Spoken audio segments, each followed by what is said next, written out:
Good morning, students.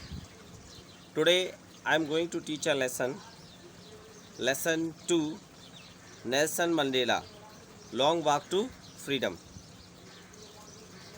This lesson has been taken from the book First Flight, Class 10th, English CBSE Board.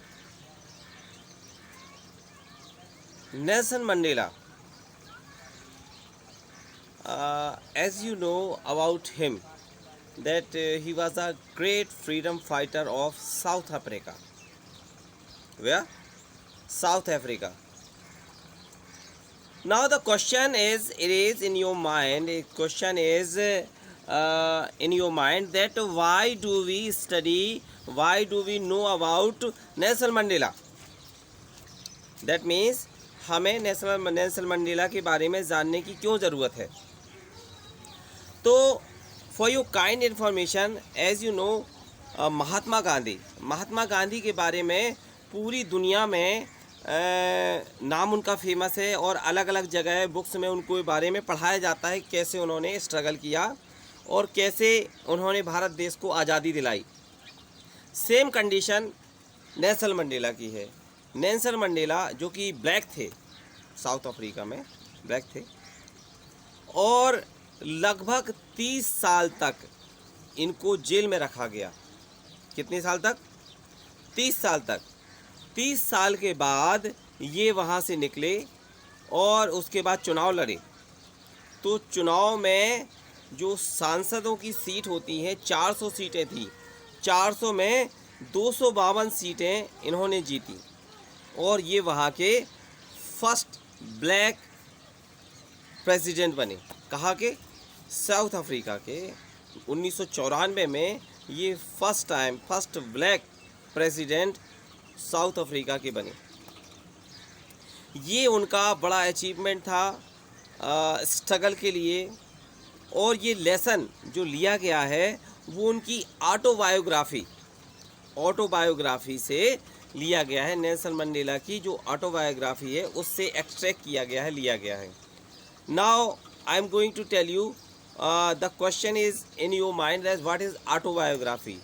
Autobiography is जिसमें कि लोग स्वयं, मतलब जो person है स्वयं, ही हिमसेल्फ राइट्स अबाउट हिमसेल्फ, जो कि कोई व्यक्ति है अपने बारे में स्वयं लिखता है कि उसके जीवन में क्या हुआ। ये सारी बातें, ये सारी घटनाएं वो अपने ऑटोबायोग्राफी के माध्यम से शो करता है। तो ये जो लेसन 2 लिया गया है, Nelson Mandela long walk to freedom, ये नेल्सन मंडेला की जो ऑटोबायोग्राफी है उससे लिया गया है।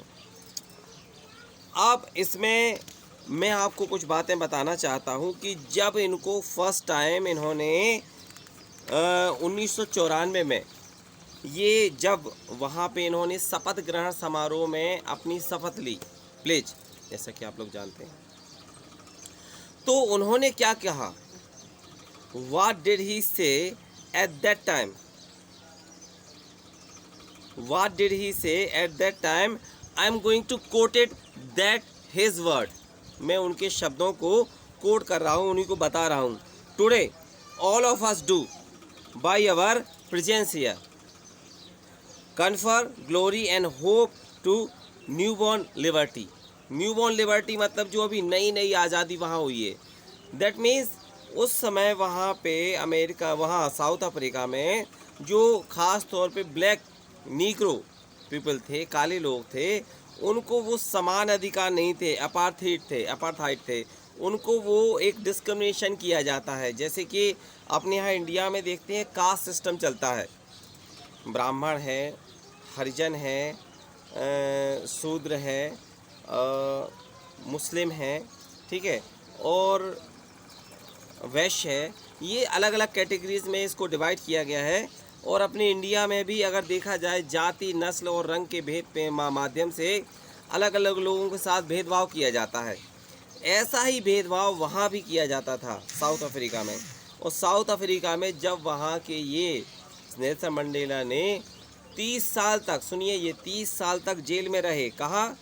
30 साल तक जेल में रहे और 30 साल में जेल से निकलने के बाद इन्होंने चुनाव लड़ा और 1994 में ये चुनाव जीते। इनकी पार्टी जो थी 400 में से कितने 252 सीटें इन्होंने जीती और ये वहाँ के फर्स्ट ब्लैक प्रेसिडेंट बने। नाउ द क्वेश्चन इज कि what is the name of his party by which he won the election. So he after release from the prison jail, he organized a party named African National Congress. उसके बाद ये उनकी party का नाम था African national Congress और इस party के माध्यम से उन्होंने चुनाव जीता और 1994 में वो साउथ अफ्रीका के फर्स्ट ब्लैक प्रेसिडेंट बने। Now here I am going to quoted some other words about him. Nelson Mandela has become South Africa's first black president after more than 3 centuries. 3 centuries, that means 30 years. 3 centuries of white rule. Mr. Mandela African National Congress ANC party won 252 of the 400 seats in the first democratic election of the South Africa in history. The African inauguration ceremony took place in the Union Building Amphitheatre in the Pretoria today, attended by the politicians and the dignitaries from more than 140 countries around the world. इस समय जब उनकी जो शपथ ग्रहण समारोह हो रहा था 94 की बात है, तब लगभग 140 देशों के अलग अलग प्रतिनिधि उनके प्लेस समारोह में आए और उन्होंने उसमें शिरकत ली। At that time jubilant scenes the street of the Pretoria followed the ceremony with the black white coloured celebrating together. ये वो फर्स्ट टाइम था जब ब्लैक वाइट कलर्ड सभी तरह के लोग एक साथ इसको सेलिब्रेट कर रहे थे, मना रहे थे। More than 1 lakh South African man women children all of races sang the dance with the joy. Now I am going to tell you a very interesting thing. जब उनकी प्लेस समारोह हुआ तो 2 राष्ट्रगान हुए उस समय। जैसे अपने यहाँ इंडिया में एक राष्ट्रगान होता है, जन गण मन अधिनायक जय है, उसी तरह से वहाँ साउथ अफ्रीका में 2 राष्ट्रगान हुए। पहला राष्ट्रगान था जो कि वाइट्स यूज़ करते थे, वाइट्स मतलब जो सफ़ेद लोग थे वो यूज़ किया करते थे, और दूसरा जो राष्ट्रगान था जो अभी हाल ही में बनाया गया था 1994 में जब वो वहाँ के प्रेसिडेंट बने, तो इसमें वाइट ब्लैक और जितने भी कलर्ड पीपल थे सभी को समावेश किया गया था।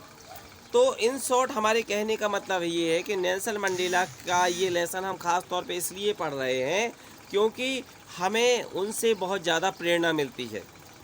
ऐसा नहीं है कि उनका जो देश था वो 1994 में उनको ये उपलब्धि मिली है। हमारा देश हालांकि 1947 में ही आज़ाद हो गया था। हम लोग इस बात के लिए बहुत लकी हैं कि हमारा देश 1947 में आज़ाद हो गया था और 1947 में ही और 1950 में हमें सारे के सारे राइट्स मिल गए थे, जो कि हमारे कॉन्स्टिट्यूशन के माध्यम से। हमारा संविधान कब बना? 26 जनवरी सन 1950 को। तो 26 जनवरी सन 1950 में ही हमें वो सारे अधिकार मिल गए। That means no person should be discriminated according to caste, creed and religion. That means जाति नस्ल के आधार पर कोई किसी भी व्यक्ति को डिस्क्रिमिनेट नहीं किया जाएगा। इसमें अपार्थेट ये जो वर्ड भी यूज़ किया गया है, it is known as discrimination. लेकिन वहाँ डिस्क्रिमिनेशन था। आज हम देखते हैं हमारे पूरे भारत में किसी भी व्यक्ति को जाति, नस्ल या धर्म के आधार पर डिस्क्रिमिनेट नहीं किया जाता है। सभी को इक्वल राइट्स हैं। सभी बच्चों को, सभी बूढ़ों को, अगर आप भारत के नागरिक हैं तो आप समान अधिकार आपके पास हैं। आप नौकरी अगर एलिजिबल हैं तो आप नौकरी के लिए अप्लाई कर सकते हैं। अप्लाई करने के बाद अगर आप उसमें क्वालिफाइड हो जाते हैं तो आप उसमें जॉब भी कर सकते हैं। ये हमारे संविधान की खूबसूरती है जो कि हमें 26 जनवरी 1950 को मिल गया था। लेकिन नेल्सन मंडेला के माध्यम से साउथ अफ्रीका में 1994 में देखिए 1994 अभी के हाल ही का समय है ये, तो इस समय ने साउथ अफ्रीका के लोगों को ये चीज़ें मिली हैं। मतलब बहुत लेट मिली हैं। हम लोग इस बात के लिए बहुत लकी हैं कि हमें ये चीज़ें बहुत पहले मिल गई। साउथ अफ्रीका के लोग थोड़ा सा इस बात से जूझते रहे और बाद में नेल्सन मंडेला के थ्रू उनको ये चीज़ें सब प्राप्त हो गई हैं। Now the question is where did the ceremonies take place. ये सेरेमनीज कहाँ हुई? तो इसके लिए the inauguration ceremony took place in the Union Building amphitheatre in the Pretoria today.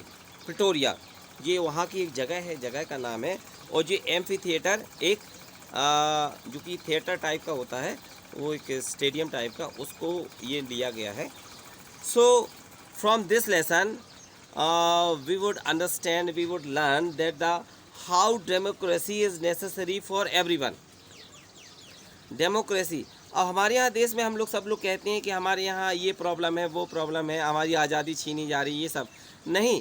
हम सभी लोग आज़ाद हैं और we are free from everything, we can do whatever we want. लेकिन हमें इस बात का ध्यान रखना है कि वो हमें संविधान के दायरे से करना है। We talk about our fundamental rights. Yes, our constitution gives us fundamental rights that we are free from everything, freedom to speech and freedom to religion. But we have to remember that we should not we should not forget about our fundamental duties. That means अगर fundamental duties के बारे में हमें जानना ज़रूरी है, that means हम freedom to speech है, हम कह सकते हैं। लेकिन हमें इस बात का भी ध्यान रखना है कि हमारी स्पीच के माध्यम से किसी भी धर्म, जाति या व्यक्ति विशेष की भावनाओं को ठेस ना पहुँचे। ठीक है, ये सब बातें दैट मीन्स हम फ्रीडम है, हम आज़ाद है। हमें इस बात का ध्यान रखना है कि हम अपनी स्पीच के माध्यम से, हम अपने वक्तव्य के माध्यम से, हम किसी ऐसी बात के माध्यम से इस बात का ध्यान रखें कि किसी व्यक्ति विशेष या किसी भी धर्म के ऊपर कोई भी टिप्पणी ना हो या उसकी भावनाओं को आहत ना हो। Is it clear? So what do we learn from the Nelson Mandela? That Nelson Mandela is the great freedom fighter of South Africa. ठीक है, he has spent almost 30 year in prison. 30 साल लगभग उन्होंने जेल में काटा। 30 साल के बाद वो निकल के बाहर आए, उन्होंने चुनाव लड़ा। उनकी पार्टी का नाम था अफ्रीकन नेशनल कांग्रेस और वो पार्टी जीती और 400 में से 252 सीटें उनको जीत के आई और 252 सीटों के बाद उन्होंने वहाँ के प्रेसिडेंट बने। प्रेसिडेंट बनने के बाद उन्होंने बहुत सारे ऐसे बदलाव किए हैं साउथ अफ्रीका के संविधान में जिससे कि वहाँ फिर डिस्क्रिमिनेशन ना हो। इन इंडिया हमारा जो संविधान 26 जनवरी 1950 को बन गया था और हमें 26 जनवरी 1950 को ही हमारे जो भीमराव अंबेडकर साहब हैं उनके माध्यम से हमें ये सारी की सारी चीज़ें प्राप्त हो गई। We salute all the freedom fighter of India as well as all over the world. Thank you.